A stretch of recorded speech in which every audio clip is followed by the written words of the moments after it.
In the hush of medieval nights, when villagers rested beneath roofs of thatch and stone, when the only sound was the soft creak of wooden beams in the wind and the low breath of animals in their stalls, a voice was preparing to stir across Europe, a call that would reach from cloisters of prayer into the restless hearts of men. The world was quiet then, in its own way, fields lying under pale moons, forests stretching dark and deep, monasteries glowing faintly with candles where monks whispered their psalms. Yet even in that silence there was unease, for rumors drifted like smoke across the air. Tales of lands far to the east, of shrines and holy places under other banners, of pilgrims who longed to walk paths they could no longer walk in safety. And so the call, when it came, felt less like thunder and more like a long breath finally released. A sound carried through stillness, beckoning multitudes from their beds into the long road of history. Imagine the countryside first, rolling hills softened by mist, rivers moving slowly, their waters dark under stars. Farmers end their days with prayer, their hands rough from work, their minds never wandering far beyond the boundaries of their fields. Priests ring bells in small churches, the sound gentle, like echoes of eternity in wooden beams. For most, the world was local, bounded by forest and field, by the rhythms of planting and harvest. Yet stories traveled even then, carried by pilgrims and traders, whispered at crossroads, repeated in marketplaces. Stories of Jerusalem, of the land where prophets had walked, of the city where the cross had stood, of a place holy beyond measure. To hear of it was to feel the tug of longing, even if the journey was unthinkable, a dream beyond the edge of familiar maps. And then one day, in the year 1095, in the town of Clermont, a voice rose above that longing. Pope Urban II, standing before a gathering of clergy and common folk alike, spoke of the East, of brothers and sisters in need, of a holy city waiting.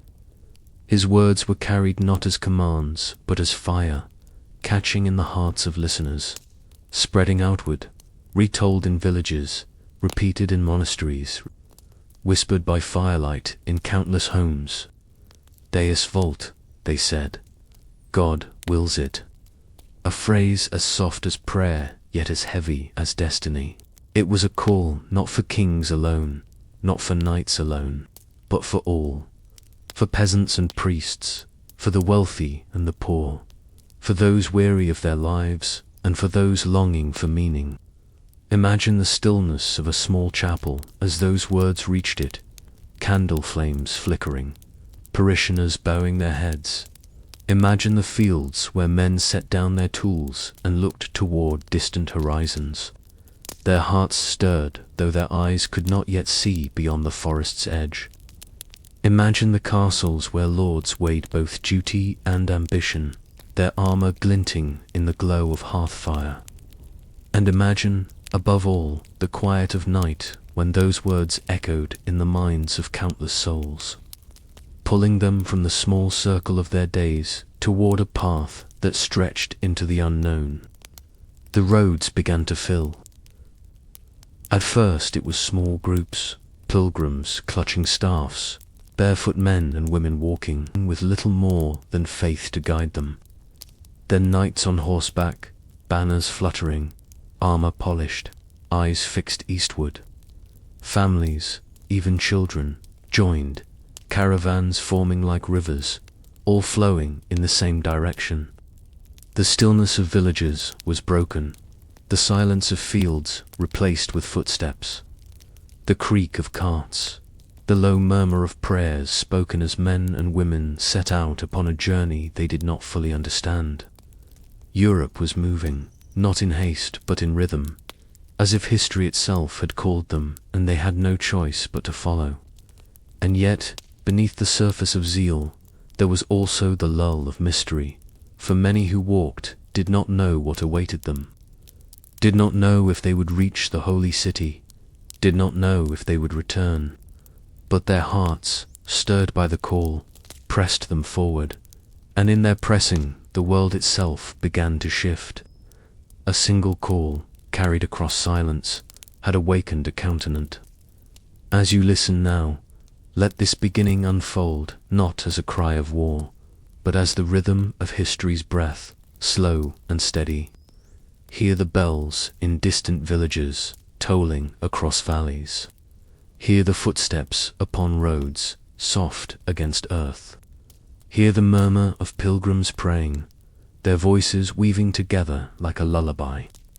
The Crusades would be many things, journey and battle, faith and folly, triumph and tragedy. But here, in the beginning, they are only a call carried across the silence of medieval nights, a call that stirred hearts like wind-stirring leaves. And as you rest within this story, let the call become soft in your ears, a whisper that does not disturb but soothes, reminding you of the quiet inevitability of history, of how even the greatest movements begin in silence, of how even the loudest journeys are carried first by stillness. Breathe with that rhythm, slow, steady, calm. The road is long, but tonight it is enough to know that it has begun. And if the calm of this beginning has rested gently upon you, if the quiet unfolding of history has soothed your thoughts, you may, in your own time, choose to like this video, or leave a comment sharing what part of the story stirs your wonder most, or share it with someone who also seeks rest, or subscribe so that each new journey may find you when the night is long and sleep is near. There is no demand here, no urgency, only a gentle invitation, as soft as the bells that once called pilgrims across the silence of medieval nights. Block 2, The People's Crusade. When the first call drifted across Europe like a whispered prayer, it was not knights in shining armor who answered most swiftly, nor kings with their banners, but the ordinary and the humble, the peasants whose hands were rough with labor, the poor whose bellies had known hunger, the wanderers whose lives carried little to bind them. They heard the words, "God wills it," and, for them, it was not only the promise of Jerusalem that stirred, but the promise of meaning, of release, of redemption found not in toil but in pilgrimage. And so, long before armies with polished shields and noble leaders set their march in order, there rose what came to be remembered as the People's Crusade, a tide of humanity moving not with discipline but with devotion, a great stream of faith and longing that flowed eastward. Imagine the fields of France and the valleys of the Rhineland as they began to empty, men and women gathering in small clusters, their carts creaking, their children walking barefoot, their eyes fixed on horizons they had never seen. They carried no grand weapons, only staffs and simple blades. They wore no heavy armor, only wool and linen, patched and plain. Yet their voices were lifted in hymns, their prayers rising with each step, a sound that must have drifted across meadows like the hum of bees. Picture them pausing at small chapels, lighting candles, kissing rough stone crosses before moving again, always eastward, always with the holy city glimmering in their imagination like a star that could not be touched but could be followed. There were leaders among them, yes, though not of the noble kind.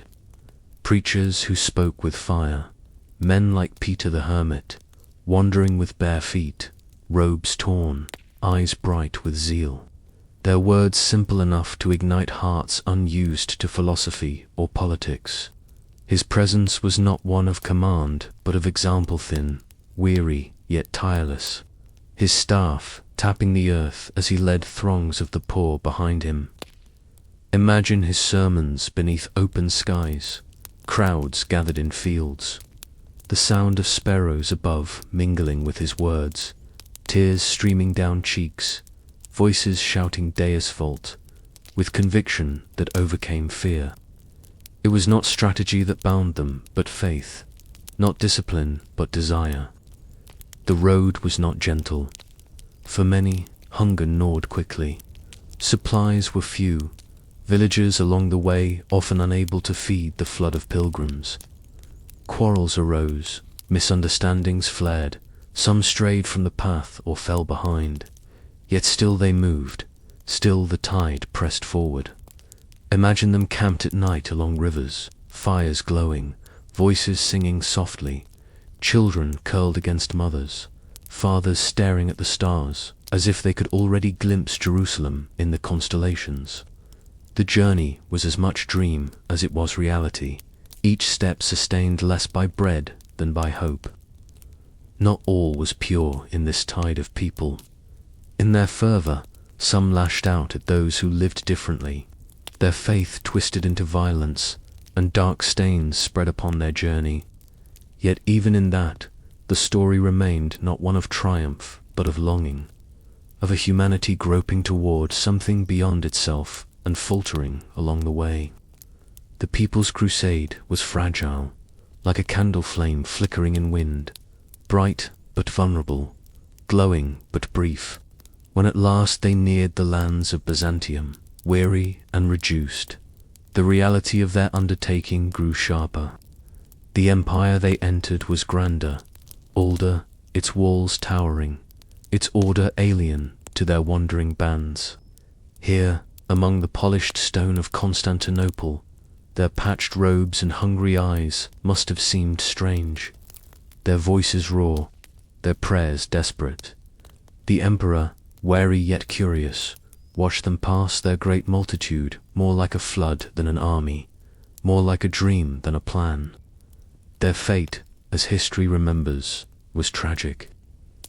Ill-prepared for the trials of war, they fell swiftly when the test came, scattered and broken before they could glimpse the holy city. And yet their story lingers, not because of victory, but because of the purity of their longing, because of the way faith itself compelled them to walk, step by weary step, into the unknown. They were not conquerors, but pilgrims, not soldiers, but dreamers, not triumphant, but remembered. As you let this vision rest within you, think of their footsteps upon the earthen heaven, unsteady, yet unrelenting. Hear the murmur of their prayers as though it were a lullaby carried by the wind. See their fires at night, faint glimmers across the fields, like stars fallen to earth. Their journey was not glorious, yet it was human, deeply human, a testament to the power of belief and to the fragility of flesh. And so the people's crusade becomes for you tonight not a tale of strategy or conquest, but of longing, of humanity moving like a river toward a dream. And in their story you may find your own rest, for their weary footsteps are like the slowing of your breath, their songs at night like the softening of your thoughts, their hope like the gentle glow that carries you into sleep. Block 3. The March of the Princes. After the wandering tides of peasants and dreamers had passed, fragile and fleeting like the glow of candles in a restless wind, there rose another host, more ordered, more steady, drawn not from the furrows of fields alone, but from the courts of nobles, from halls where banners hung heavy with the weight of names. This was the march of princes, the true beginning of the First Crusade as history remembers it, when men of lineage and wealth, armored in iron, mounted on horses draped in colors, gathered their retainers and knights, their priests and servants, and set their eyes eastward. If the people's crusade was a song of longing, the March of Princes was a procession, solemn and weighty, filled with both the glow of devotion and the shadow of ambition. Imagine the castles of Europe in those days. Stone walls cold beneath morning mist, gates opening slowly as companies rode forth, banners unfurling in the breeze, each crest shimmering with the colors of families that had ruled for generations. Lords stood at the head of their men, shields polished, helmets gleaming faintly in the pale sun. Behind them came retainers, foot soldiers, and servants, their carts loaded with supplies, grain, wine, salted meat, iron tools, everything that might sustain them on a journey across half the known world. The sound of their departure was not the murmuring prayer of peasants, but the measured cadence of hooves on stone, the low murmur of voices chanting psalms, the rhythm of hammers striking iron as smiths prepared the last horseshoes before the long road. Among these leaders were names that would echo: Godfrey of Bouillon, noble and devout; Bohemond of Taranto, tall and ambitious; Raymond of Toulouse, wealthy and seasoned; and many others, each with their own men, their own ambitions, their own sense of destiny. Imagine them gathered in council before the journey, maps spread upon wooden tables, voices murmuring strategies, priests invoking blessings. Their purposes were many: faith, land, glory, forgiveness, but their direction was one: eastward, toward Jerusalem. As their armies marched, the sight must have been vast and stirring. Lines of men stretching for miles, armor glinting, banners swaying, carts creaking, horses stamping.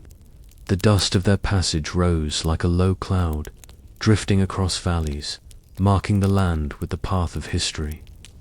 Villagers came out to watch, children clambering upon fences to glimpse the long train of knights, women whispering prayers as the procession passed.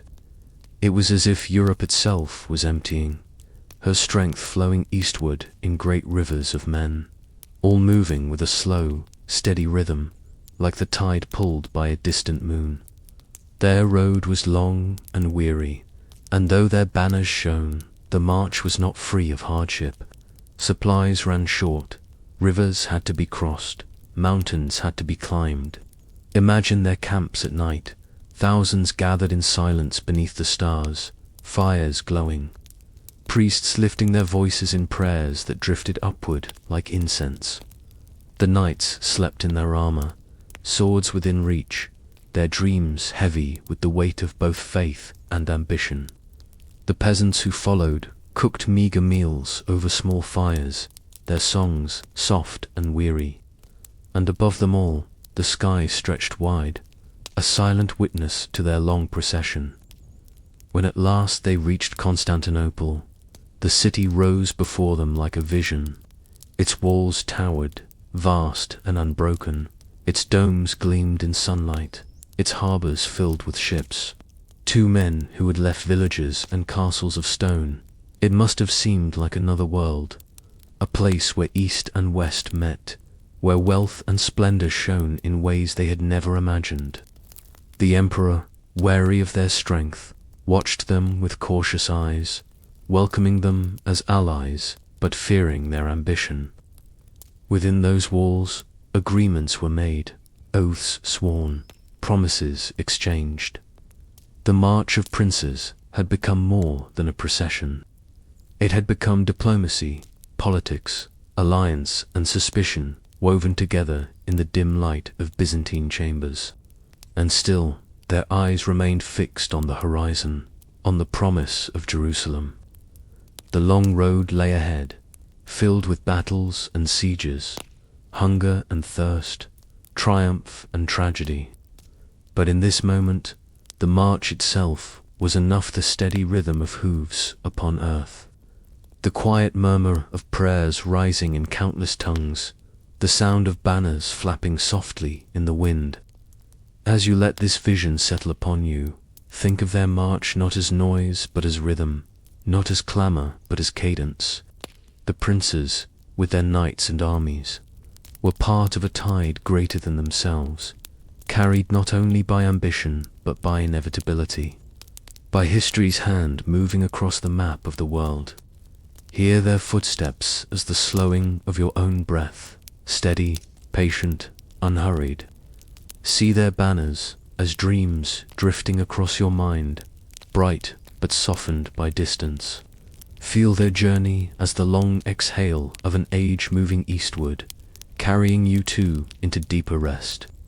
For the march of princes was not only a movement of armies, it was the steady unfolding of history, the slow rhythm of an age turning toward its destiny. And tonight, as you drift toward sleep, their march becomes your lullaby, the sound of hooves and prayers carrying you gently into dreams. Block 4. The Siege of Antioch. When the long procession of princes and knights, peasants and pilgrims finally reached the walls of Antioch, they found not a city willing to open its gates, but a fortress immense and unyielding, a place of stone and silence that would test their endurance far more than the swords of enemies in the field. For Antioch stood like a mountain fashioned by men, its walls stretching high above the earth, its towers unbroken, its gates heavy with iron. To take it was to touch one of the keys to the east, to unlock the road toward Jerusalem, and so they gathered around it, vast and weary, setting their camps in the shadow of its stones. And thus began the siege of Antioch, a trial not of speed but of patience, not of sudden fury but of long waiting, hunger and hope twined together in the slow rhythm of passing months. Imagine the first days as the army settled. Tents rose across the fields, thousands of them, their fabric flapping in the wind.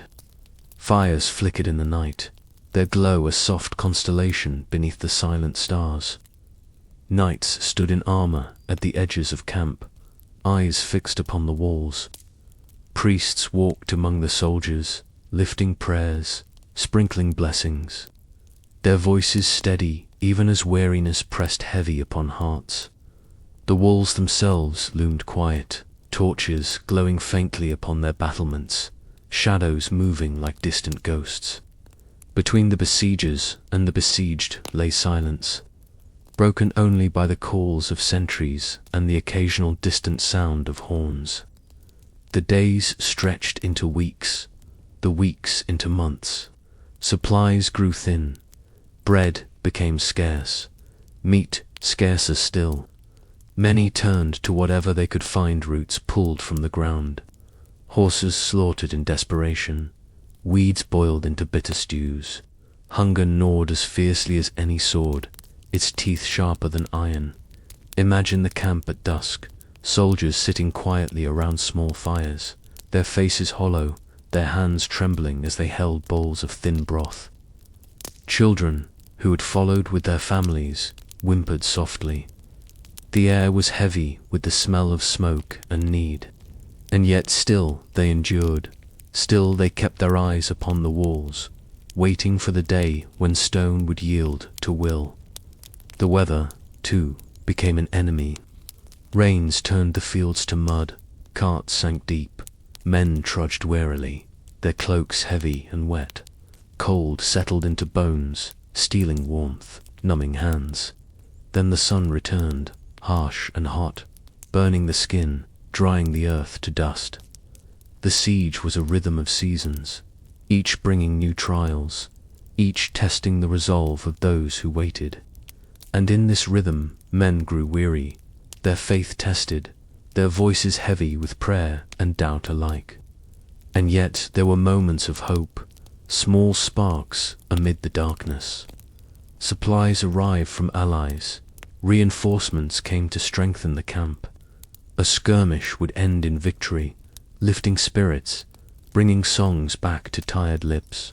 Priests raised relics high, reminding the weary that they were not alone, that heaven itself watched. Dreams of Jerusalem glowed once more in their minds, keeping them upright, keeping them moving. At last, after many months, betrayal from within opened what endurance alone could not. A gate was revealed, a weakness in the fortress, and through it the Crusaders pressed. The walls that had stood so long finally yielded, and Antioch, after endless hunger and waiting, was theirs. Yet victory brought not rest, but new trials, for even as they claimed the city, enemy armies gathered outside. surrounding the conquerors as they had once surrounded the city. The besiegers became the besieged, their triumph shadowed by fear. Imagine the silence of those nights, the Crusaders within the walls, listening to the sounds of enemy camps outside, their hearts heavy with the thought that they had exchanged one prison for another. And yet, through faith, desperation, and the rhythm of history itself, they endured still. Until at last the siege was broken, the road to Jerusalem opened once more. Antioch had tested them, stripped them, hollowed them, but it had not destroyed them. Their march would continue, slower, wearier, but still onward, always onward. As you let this vision linger, hear the siege not as noise but as silence, not as violence but as waiting. Hear the footsteps in mud as the soft beat of rain upon earth. Hear the prayers whispered in tents as lullabies drifting into the night. Hear the hollow breath of hunger as a reminder of humanity's fragility, and the quiet endurance as a reminder of its strength. The siege of Antioch was long, heavy, weary, but in its slow rhythm you may find rest, for it is the rhythm of waiting, the rhythm of time unfolding as it always has, step by step, night by night, silence by silence. So breathe with that rhythm, slowly, steadily, as if sitting by the dim glow of a fire in a weary camp. The sound of rain soft against your tent, the walls of Antioch looming dark but silent. The siege is long, but within its silence lies a strange peace, the peace of endurance, the peace of inevitability. And in that peace, you may let your own eyes grow heavy, your own breath grow slow, your own body sink deeper into rest. Block 5, the long road to Jerusalem. After the endless hunger and waiting before the walls of Antioch, after the bitter nights of mud and rain and the thin taste of roots boiled into stews, the Crusaders emerged, weary yet unbroken, their bodies hollowed by trial, but their eyes still lifted toward the horizon. The city was theirs at last, though gained by betrayal and sustained by desperation. And beyond it, the path stretched once more long, winding, uncertain toward the holy city that had ignited their journey. To speak of this march is not to speak of triumphal parades or steady processions, but of weariness, of dust clinging to skin, of sunlight pressing heavy upon cloaks and armor, of pilgrims stumbling forward step by step with Jerusalem shimmering like a dream upon the edge of the horizon. Imagine the land they crossed, dry plains stretching wide, hills rolling barren and harsh, rivers few and far between. The sun rose each morning like a relentless sentinel, its light unforgiving, its heat seeping into bones already frail. Men who had once stood tall in polished armor now staggered under its weight, their shoulders bent, their lips cracked, their eyes burning with thirst. Horses, once proud, collapsed upon the earth, their ribs showing, their breath labored. The road was no longer a highway of glory, but a path of endurance. Each step another act of faith, each mile another whispered prayer. At night they camped in silence, fires flickering weakly, bread scarce, water precious. Priests lifted relics above the weary, their chants rising like soft incantations in the dark. Some wept quietly, others sang, their voices fragile but steady. Hymns carried across the dry air as though they might reach heaven itself. Imagine lying there in the dim glow of a fire, stars burning cold above, the ground hard beneath, the body aching, the soul clinging to one thought alone, that the road, however long, would one day end at Jerusalem. And always, within their hearts, the vision of the city. They had heard of it since childhood, the holy place where prophets walked, where Christ had suffered, where the tomb lay empty. To reach it was more than victory. It was the fulfillment of longing, the the crown of pilgrimage, the answer to prayers. This vision became a flame in their weariness, a light that kept their feet moving when their bodies wished only to stop. Imagine how often they closed their eyes and saw its walls shimmering in the distance, golden in the sun, even when nothing but barren land stretched before them. Yet the journey was not only faith, it was also fraught with fear. Enemies watched from hills, ambushes threatened, supplies dwindled. Each day was a trial, each mile uncertain. Disease spread, leaving men weak and broken by the roadside. And still they pressed on, because to stop was to surrender, and surrender was unthinkable. The march itself became a prayer, each footstep a petition, each breath a hymn. When at last, after so many weeks and months, they reached the hilltops from which Jerusalem could be seen, the sight must have struck them like a vision. Imagine the first glimpse, the city gleaming beneath the sun, its walls rising white and strong, the dome shimmering above, the holy places resting in silence. Many fell to their knees, tears streaming, voices lifted in praise. Others stood silent, unable to speak, hearts too full to find words. For all the hunger, all the thirst, all the death along the way, here at last was the goal, here at last the holy city, not as dream but as sight. Yet their journey was not complete. The city did not open her gates in welcome. Jerusalem stood guarded, her walls unbroken, her defenders ready. To reach the holy places, to touch the stones of the sacred city, there would be one more trial, one more siege, one more test of endurance. The road had carried them here, but the story was not yet finished. As you let this vision settle upon you, think of their march not as clamor but as cadence, not as struggle but as rhythm. Hear the sound of footsteps in dust as the slow rhythm of your breath, steady, patient. Feel the heat of the sun as the heaviness of sleep upon your eyes, pressing them closed. See the distant city as the glow of your own dreams, shining softly upon the horizon of rest. The long road to Jerusalem is weary, but its rhythm is soothing, a lullaby of steps and prayers, a hymn of endurance. And so tonight, you too may let your journey end here, not in noise, but in calm. The long road has brought you to the threshold of the holy city, and in its silence, you may find your own rest. Block 6. The Siege of Jerusalem. When at last the weary march ended and the hills gave way to the sight of Jerusalem, the Crusaders stood in silence before the holy city. Their bodies hollowed by hunger, their feet blistered by months of dust and stone, their eyes burning not with anger but with awe. For here, at last, was the vision that had lived within them since they first set out from distant fields and castles.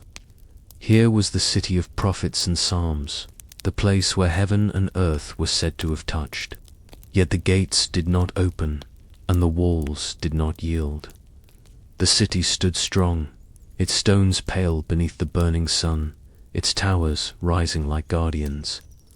To enter, they would have to endure one final trial, the long and desperate siege of Jerusalem. Imagine their camps rising once more in the fields outside the walls, tents stretching across the earth, like a second city born in the shadow of the first. Fires flickered, prayers rose, and soldiers sharpened what little weapons they still had. The summer heat was merciless, the sun pressing down upon armor and flesh alike, the wells running low, the streams insufficient. Thirst became as sharp an enemy as any sword. Men licked their cracked lips, eyes searching always for water. Bread was scarce, meat almost gone, and yet their longing for the holy city filled the emptiness of their stomachs with a kind of fevered strength. At night, the city glowed faintly, torches upon its walls burning like distant stars. Crusaders lay awake, staring upward, their thoughts drifting between prayer and despair. Priests walked among them, raising relics high, their chants soothing, their voices steady even in the heavy darkness. Children, brought along by families, whispered questions, their small hands clutched tightly by mothers who hushed them softly. The siege was not only a battle of walls and gates, but of endurance, of faith stretched to its breaking point. The walls were high, the gates strong, and yet within the camp the builders worked. Wood was gathered from the hills, towers fashioned from beams, siege engines rising slowly under the hands of weary craftsmen. Imagine the sound of hammers striking iron, saws biting into wood, ropes tightening. The slow creation of machines that would climb higher than the walls themselves. Each blow of hammer was like a heartbeat, each turn of rope like a breath, all working toward the moment when the city would be tested. The days grew longer, the air heavier, the thirst sharper. Men collapsed, unable to rise again. Yet the thought of the holy places within of the sepulchre, of the mount, of the stones walked by Christ, drew them onward. To stop now was unthinkable. They had crossed rivers and deserts, endured hunger and storm, buried friends and brothers, all for this city. Their voices, hoarse with thirst, still rose in prayer, carried faintly upon the dry air, a hymn of endurance that seemed to echo even upon the stones of Jerusalem's walls. And then, at last, the towers were moved into place. Great wooden giants rolled forward, creaking, groaning, their wheels sinking into dust. Shields were lifted, swords drawn, arrows nocked. The Crusaders pressed forward, not with the clamor of triumph, but with the slow inevitability of those who knew there was no other path but this. Imagine the sound, the grind of wheels, the hiss of arrows, the clash of stone and wood as the final act of their journey unfolded. The walls trembled, gates strained, ladders rose against stone, voices shouted, prayers mingled with cries. When the city finally yielded, when the gates gave way, when the walls were breached, the Crusaders entered not with haste, but with exhaustion, their bodies trembling, their souls overwhelmed. They fell to their knees upon the stones, tears streaming, voices lifted in prayers of gratitude.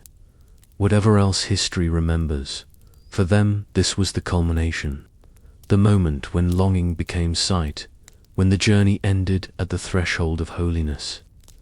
As you rest with this vision, let the siege of Jerusalem be not a sound of clamor but of rhythm, not of chaos but of cadence. Hear the creak of wooden towers as a lullaby, slow and steady. Hear the murmur of prayers as a whisper carried upon the wind. Feel the heat of the sun as the weight of sleep pressing upon your eyes. The walls of Jerusalem stand, the siege unfolds, but for you it is only a rhythm, steady, patient, inevitable, carrying you deeper into stillness. For the journey that began in silence ends here, in the shadow of the holy city. And as their prayers once rose from dusty fields, so may your thoughts now rise into quiet, drifting like incense, gentle, soothing, toward sleep. Block 7, the Kingdom of Jerusalem. When at last the walls yielded and the gates opened, when the weary fell upon the stones and their voices rose in prayers that were half sobs and half songs, the Crusaders found themselves not at the end of their journey, but at the beginning of another chapter, one no less fragile and no less filled with trial. For out of the dust of the siege there rose the Kingdom of Jerusalem, a realm unlike any in Europe, perched upon the edge of east and west, shimmering with both promise and uncertainty. It was a kingdom born of longing, built upon faith, sustained by fragile threads of strength, and yet for a time it gleamed, a vision of what might be, standing in the golden light of the Levant. Imagine the first mornings within its walls. Pilgrims walked through streets still scarred by siege, their sandals brushing dust from stones that had seen prophets and kings. The air was heavy with incense rising from churches, mingling with the scent of spices from eastern markets. Merchants set up their stalls again, their voices carrying in many languages, Latin, Greek, Arabic, Armenian, each weaving together into a soft hum of commerce and life. Knights rode slowly through narrow streets, their armor dulled by months of journey, their banners hanging loosely in the still air, yet their eyes lifted with awe at the holy places now under their watch. Priests carried relics in procession, voices chanting psalms that echoed against stone walls. The rhythm of devotion filling the city with quiet gravity. The kingdom was small, fragile in its foundations, surrounded by lands that did not welcome its presence. Yet within its narrow borders, life began to take on a rhythm of its own. Castles rose upon hills, their towers looking out across plains, their walls holding both soldiers and settlers. Farms were planted anew, water carried from streams into parched fields. Markets filled with the colors of distant good silks shimmering in the sun. Spices perfuming the air, glassware glittering like jewels. Pilgrims continued to arrive, their long journeys ending in tears at the sight of the sepulchre. Their knees pressed against stone, their prayers whispered in trembling voices. Imagine walking through the narrow streets of Jerusalem then, the heat pressing upon your shoulders, the sound of bells calling from churches, the murmur of markets filling your ears. You pass under arches where lamps burn even in daylight, their smoke curling softly. You enter courtyards shaded by olive trees, their branches heavy with fruit, their leaves whispering in the breeze. You step into chapels, carved from ancient stone, where candles glow like stars against the dark. Every step is filled with both weariness and wonder, as though you are moving not only through a city, but through a vision. And yet, though it gleamed, the kingdom was never secure. Its rulers bore crowns that were heavy with both honor and fear, for beyond the walls stretched lands that did not yield. Armies gathered upon horizons, alliances shifted like sand, danger always near. The castles that dotted hillsides were less palaces than fortresses, their stones reminders that peace was always fragile, that the kingdom's life was bound always to vigilance. Even so, for a time, hope held. The holy places were tended, the streets filled again, the city gleamed under the sun. As you rest in this vision, let the kingdom of Jerusalem be not a tale of conflict, but of rhythm, of life finding its way even after trial. Hear the bells ringing across the city as soft tones in your mind, steady, calming. Hear the chants of priests as whispers, low and soothing. Smell the incense curling upward, gentle, lulling. Feel the warmth of sunlight on stone as the weight of sleep upon your eyelids. The kingdom may have been fragile, but in its brief span it was also luminous. A dream shimmering between worlds, a place where longing had become sight. For the kingdom of Jerusalem, though brief in the long memory of time, remains a vision of what faith and persistence can create even in the harshest of lands. And like all visions, it lingers not as noise but as whisper, not as roar but as lullaby. Tonight, let its quiet streets become the streets of your dreams, its bells the rhythm of your breath, its golden light the glow of your rest. Block 8. The Rise of Saladin. In the long rhythm of history, when the kingdom of Jerusalem had found its fragile footing and pilgrims walked its streets with eyes wide in awe, another figure was quietly rising beyond its borders, not with the suddenness of storm, but with the inevitability of dawn. His name was Saladin, whom the West would call Saladin, and he came not first as a conqueror, but as a servant, a man of quiet discipline, of patience, of vision that extended farther than swords or banners. He belonged to the rhythm of the East, to lands where the desert winds whispered and the call to prayer floated above domes and minarets, to cities where the hum of life carried languages and faiths interwoven for centuries. And from this soil Saladin rose, steady, gentle in manner, strong in resolve, destined to gather the tides of his world and set them in motion. Imagine him as he is first remembered, not yet the mighty Sultan, but a commander under the banners of his uncle, Nur ad-Din, learning the art of patience, the balance of mercy and strength. His gaze was calm, his speech measured, his actions tempered with humility. He was not a man of excess, not one who sought glory for its own sake, but one who believed deeply in unity, in the weaving together of a divided people into one fabric strong enough to resist the pressures of an empire at its doorstep. Where others might have rushed to conquest, Saladin waited, building alliances, gathering trust, binding tribes and cities with threads of respect and faith. The world around him was vast, its deserts glowing under the sun, its cities alive with markets and mosques, its mountains standing like silent guardians. And in this world, Saladin's vision grew, until he became not only a leader of armies, but a shepherd of nations, his presence steady, his voice trusted. Imagine him in council, sitting quietly as others debated, listening more than speaking, his eyes watching, his mind weaving connections.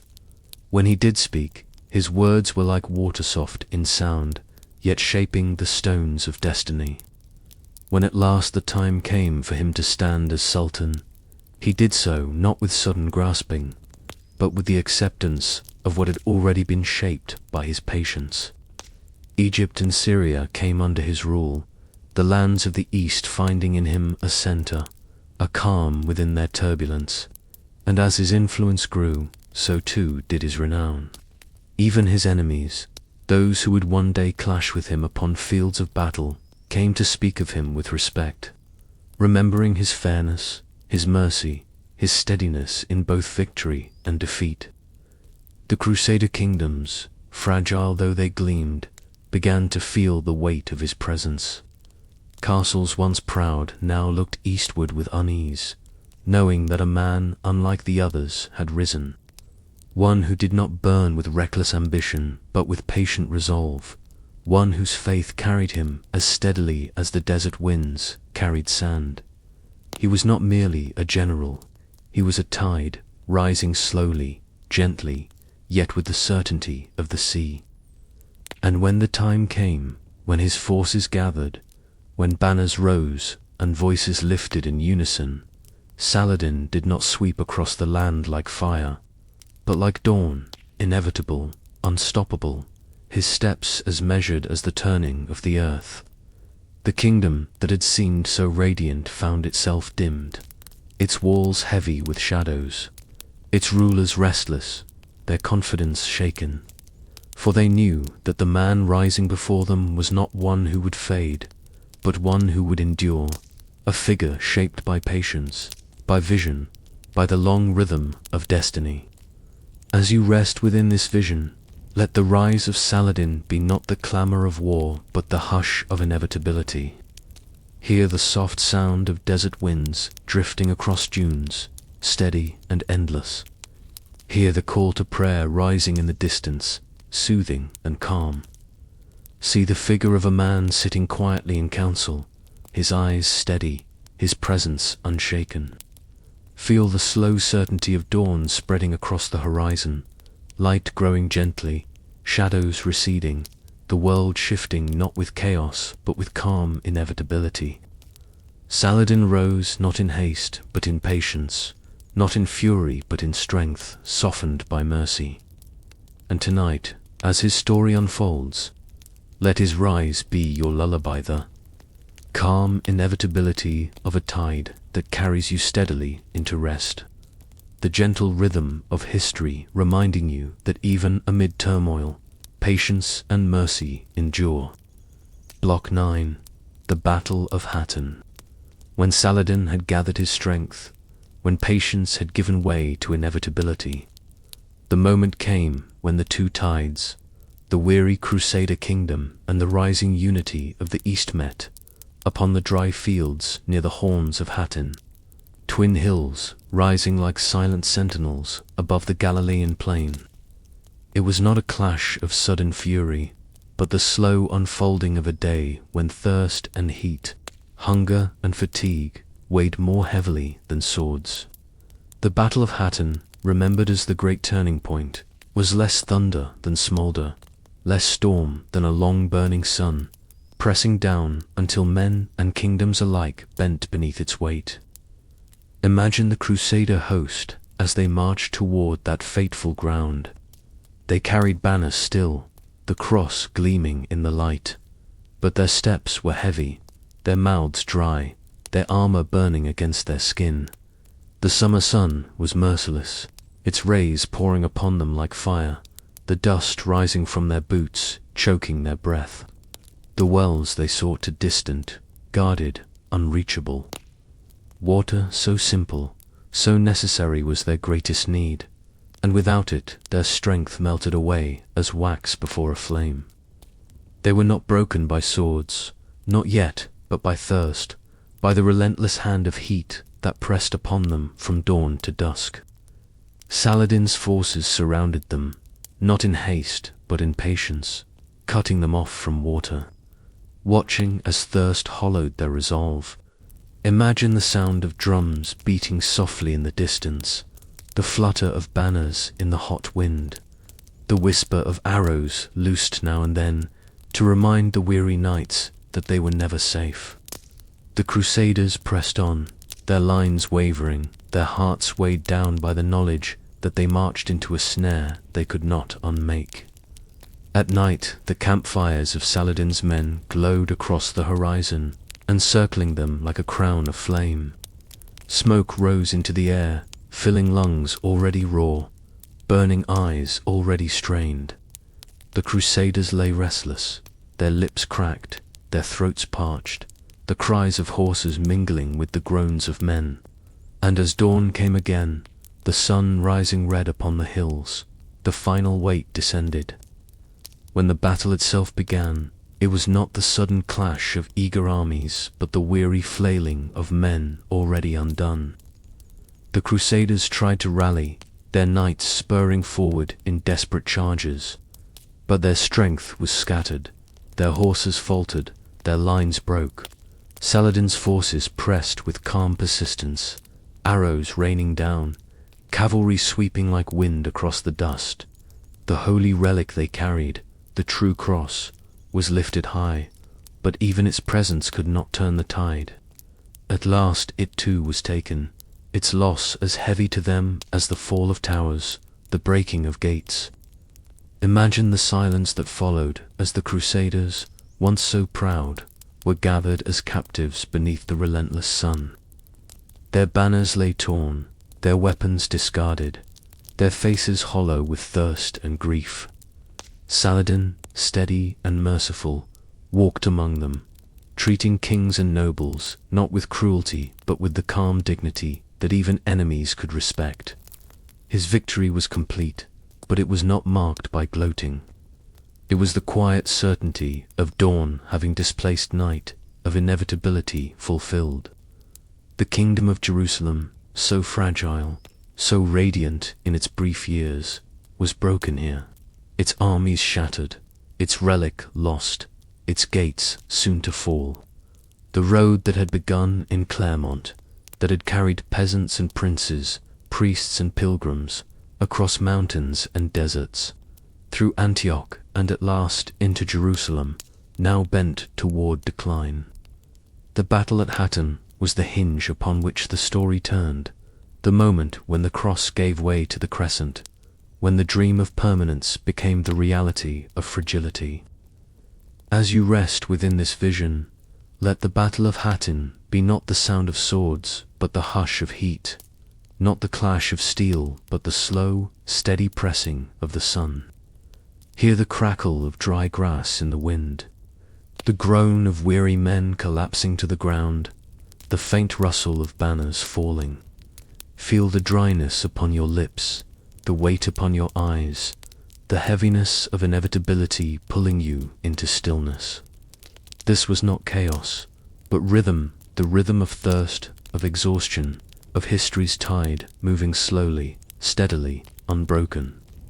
And so tonight, let Hatton be for you not battle but lullaby, not loss but release, the gentle reminder that all things, no matter how bright, must yield in time. The Crusaders yielded there upon the hills, and you may yield now to rest, letting your breath slow, your thoughts soften, your body sink deeper into quiet, as though you too had laid down arms beneath the unbroken sky. Block 10. The Fall of Jerusalem.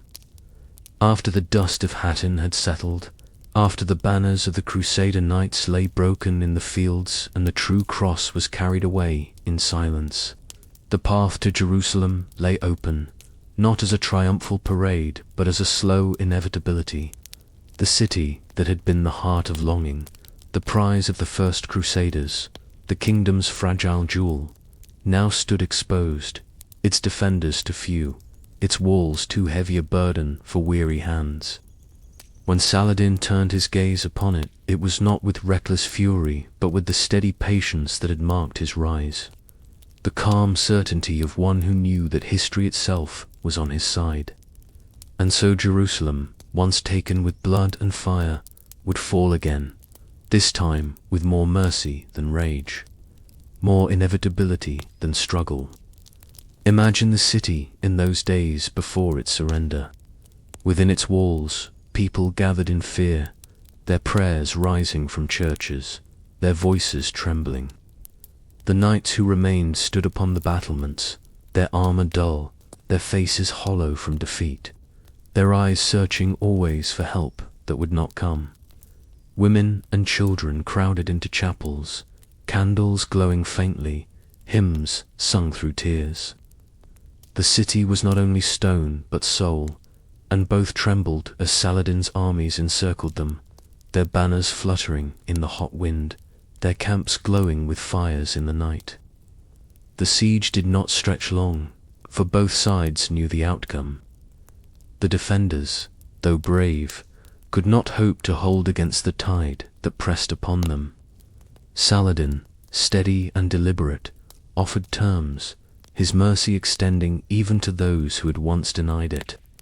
Unlike the fury of the First Crusade, when the city had been taken in blood, this fall would be different transoms set, lives spared, families allowed to leave in safety.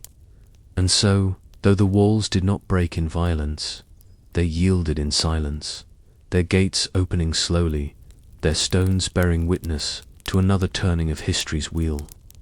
Imagine the morning when the gates opened. The Crusaders, weary and broken, filed out, their steps heavy but their lives spared. Pilgrims clutched what little they could carry, children clinging to their parents, priests holding relics close.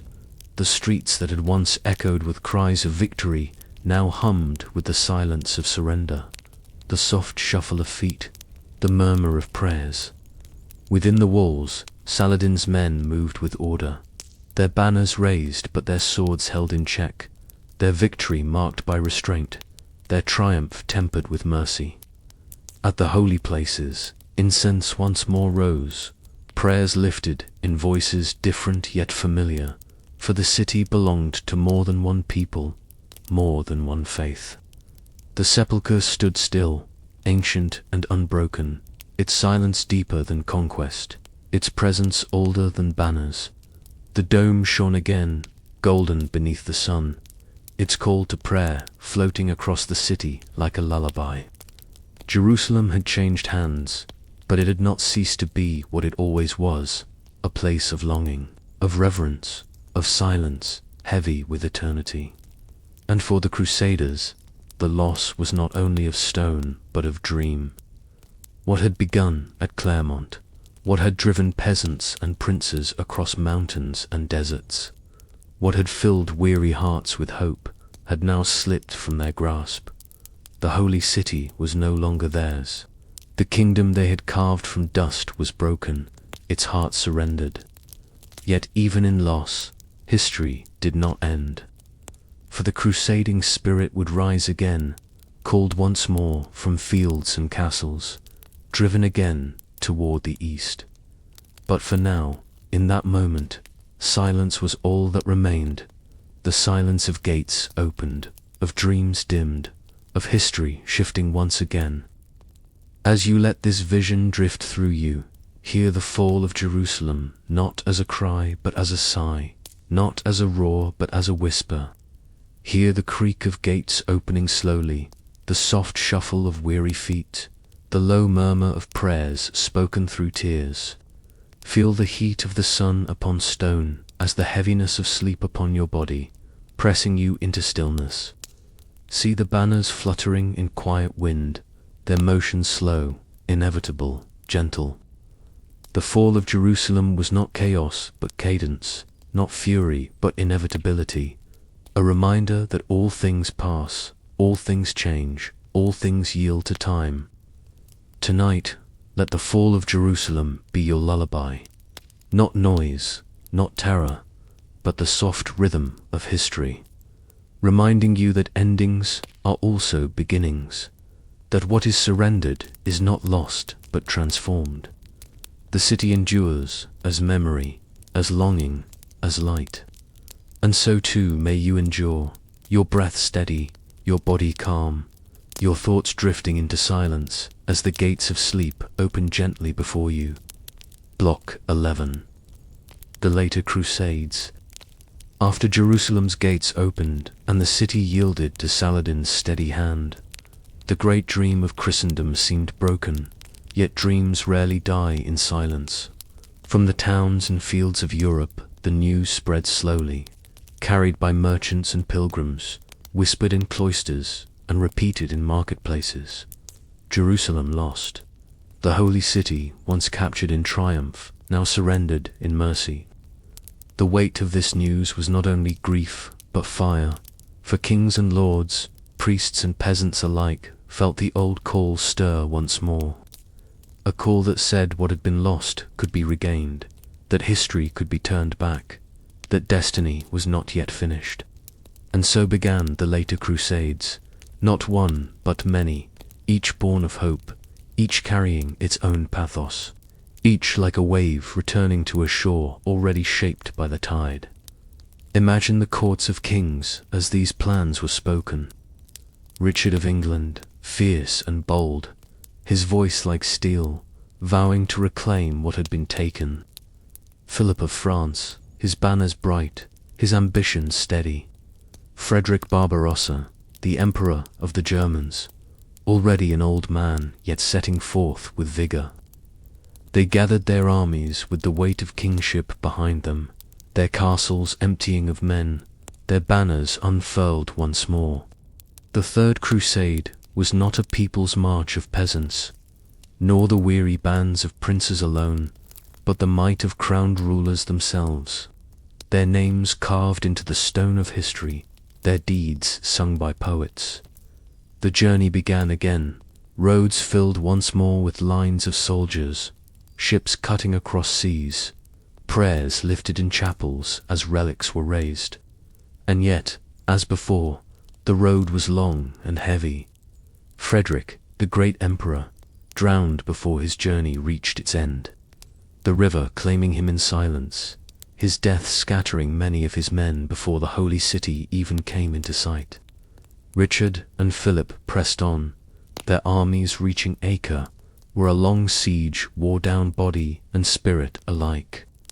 Imagine the camps upon those coastal plains, thousands gathered, tents stretching to the horizon, the heat pressing down, the sea glimmering blue and endless, the city standing stubborn against them. Songs of triumph turned into murmurs of weariness, the march once again slowed by the rhythm of time. Richard, the Lionheart, rose as a figure of fire amid the weariness, his sword steady, his courage bright, his victories remembered in ballads sung long after. Yet even his strength, his brilliance, could not break Saladin's calm patience. Battles were fought, victories gained, but Jerusalem remained always beyond reach. Her gates still closed, her walls still standing. Negotiations came, truces signed, pilgrims granted safe passage, but the city itself did not return to Western hands. The Third Crusade ended not with triumph, but with compromise, the dream still alive but always distant, always shimmering upon a horizon never reached. And still more crusades followed. Children were swept into the vision, their innocence turned into wandering processions that ended in tragedy. Later, kings and nobles raised banners again, their ships sailing to Egypt, to Tunis, to places far from Jerusalem. Their purposes shifting, their victories fleeting, their losses heavy. Some returned with stories of triumph, but many returned only with sorrow, their dreams unfulfilled, their efforts scattered like dust upon the wind. Imagine Europe in these centuries, the bells ringing again and again with the call, the voices rising in sermons, the fields emptying as men set forth once more. And then imagine the long roads of return, weary footsteps tracing back across mountains and plains, ships limping into harbors, pilgrims disembarking with fewer than had departed. The later Crusades became less like triumphant marches and more like echoes, each softer than the one before, each carrying less certainty, each fading a little more into the twilight of history. Yet even in their failure, they left behind threads that lingered. Knowledge passed between East and West, ideas carried across seas, spices and silks filling markets, maps redrawn, horizons widened. The Crusades, though failing to hold Jerusalem, succeeded in changing the world, in weaving together lands once distant, in stirring imaginations with stories of deserts and domes, of fortresses and relics, of a city always just beyond reach. As you rest within this vision, let the later Crusades be not noise but whisper, not the clash of swords but the soft sound of footsteps fading upon a long road. Hear the waves against ships' hulls as a lullaby, steady and soothing. Hear the murmurs of pilgrims returning, their voices low, their words drifting into silence. Feel the fading of fervor as the easing of your own thoughts, the surrender of ambition into rest. The Crusades were many, but each was bound by the same rhythm: longing, journey, trial, return. And in that rhythm there is calm, for all things, however grand, must eventually yield to time.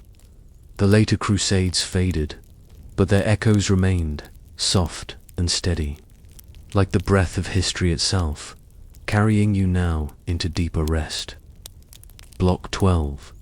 The waning of the crusading spirit.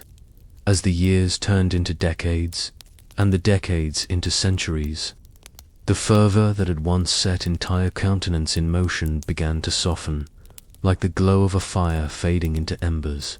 The crusading spirit, which had first surged with the fiery call of Deus Vult, began to wane, not with sudden silence, but with the slow settling of weariness, the weight of disappointments, the recognition that the holy city, so often the dream at the heart of the journey, would not remain in Western hands. The Crusades had begun as a vision bright enough to draw kings and peasants alike across seas and deserts, but by the later centuries, that vision had dimmed, transformed more into memory than living purpose, more into echoes than cries. Imagine the sermons in European churches growing quieter, the bells still ringing but with less urgency, the words of preachers carrying less fire, more reflection. Where once crowds had surged at the call, whole villages emptying themselves onto the roads. Now fewer listened, fewer rose, fewer believed the promise that what had been lost could be regained. The fields that had been left untended during the long campaigns were now kept steady by hands that chose to remain. The castles that had once sent knights eastward now looked inward, their walls concerned more with local feuds than distant horizons. The memory of the early Crusades lingered, of course, sung in ballads, written in chronicles, told by old men at hearthfires. Stories of Jerusalem taken and lost, of kings and generals, of relics lifted high, of deserts crossed and battles fought. But these stories were more dream than call, more nostalgia than summons. The passion had cooled, as all flames do when the fuel is spent. What remained was the ember, the faint glow of memory, the quiet recognition that history had moved on. And yet the echoes of the crusading spirit did not vanish entirely. They shaped imaginations, built myths, colored politics. Kings still invoked the name of crusade when raising armies, though often for wars nearer to home than to the holy city. Pilgrims still set out, though not in armies, their staffs tapping against roads that carried them to shrines and holy places across Europe itself. The East was no longer the singular dream. The dream had scattered, become more local, more inward. Imagine the ports that once brimmed with ships bound for Acre and Jaffa, now quieter. Their harbors filled instead with merchant vessels carrying silks and spices. The voices of sailors no longer sang of crusade, but of trade, of profit, of journeys meant for gain rather than devotion. The roads, once crowded with armored knights, were quieter now, traveled by pilgrims, monks, traders. Their steps less hurried, their burdens less heavy. The fever had passed, leaving only the calm of memory. In some places, ruins of castles built by crusaders still stood, their stones weathered by time, their towers broken. Grass grew where soldiers had once walked, birds nested where banners had once fluttered. Travelers paused to gaze at them, imagining the glory and the struggle, but hearing only the silence of the wind moving through empty halls. These ruins were the lullabies of history, reminders not of triumphs won, but of time's unbroken rhythm, of how all things, even the brightest fires, must fade into quiet. As you rest within this vision, let the waning of the crusading spirit soothe you, for there is peace in the fading of fervor, calm in the quieting of voices, rest in the dimming of fire. Hear the silence of sermons that no longer stir armies, but only reflection, gentle and contemplative. Hear the waves in harbors where ships no longer sail for war, but for trade, steady, rhythmic, soothing. See the ruins of castles softened by moss, the grass growing where once there was dust, the peace of nature reclaiming what had been lost to ambition. The crusading spirit waned, as all passions must, leaving behind not noise but memory, not flame but ember, not urgency but calm. And in that calm there is rest, the rest of history's long exhale, the rest of lives no longer hurried eastward, the rest of a world settling once more into the steady rhythm of time. Tonight, let that fading be your lullaby, the soft glow of embers reminding you that all things pass into quiet, that fervor becomes memory, that history's noise always resolves into silence. And in that silence, as the crusading spirit wanes, you too may rest, gently, peacefully, deeply. Block 13. Echoes of the Crusades. When the last banners had been lowered, when the harbors no longer filled with fleets bound eastward, when the sermons had grown soft and the fires of zeal had cooled into embers, what remained of the Crusades was not their battles but their echoes. These echoes did not roar. They drifted, gentle, across centuries, carried in stories, in ruins. in memories whispered at hearthfires and written upon pages that monks copied in the silence of cloisters. The Crusades, so vast in their beginning, so fierce in their unfolding, became in the end part of the long rhythm of history, their urgency gone, their weight softened, their noise dissolved into lullabies of memory. Imagine walking through the ruins left behind, where once towers rose against the sky. Their stones are weathered now, their battlements broken, their halls filled not with soldiers but with birdsong and the whisper of wind. Grass grows where footsteps once pounded, moss clings where banners once flew. To stand within these ruins is not to hear the clash of battle, but to feel the hush of time, the calm inevitability of nature reclaiming what ambition built. Each stone speaks softly. All things pass, all things yield, all things return to silence. And yet, the echoes of the Crusades shaped the world in ways that linger still. Knowledge crossed from east to west, sciences and stories carried in caravans, languages and ideas mingled. Spices and silks found their way into European markets, shaping tastes, broadening horizons. Maps were redrawn, imaginations stretched, cultures interwoven. Even faith itself was reshaped, not in triumph but in dialogue, in tension, in reflection. What began as journeys toward conquest became, in their aftermath, pathways of connection. And those pathways still whisper, still hum, their echoes carried across the centuries into the present. In Europe, memories of the Crusades became stories told to children, songs sung by minstrels, histories recorded by scribes. Some told them as triumphs, others as tragedies, but always they remained as part of the great fabric of memory, threads interwoven with countless others. In the East, too, the memory lingered, not as myth, but as lived experience, passed from generation to generation, shaping identities, reminding communities of the tides that had once swept across their lands. And so, the Crusades, though faded into silence, continued to breathe quietly within the stories of peoples, never gone, always echoing. Imagine hearing those echoes now, not as the sound of drums or horns, but as the soft hum of history. Hear them in the bells of European churches, ringing in towns that once emptied themselves in pilgrimage. Hear them in the call to prayer drifting over eastern cities, steady and unbroken, carrying a memory of resilience.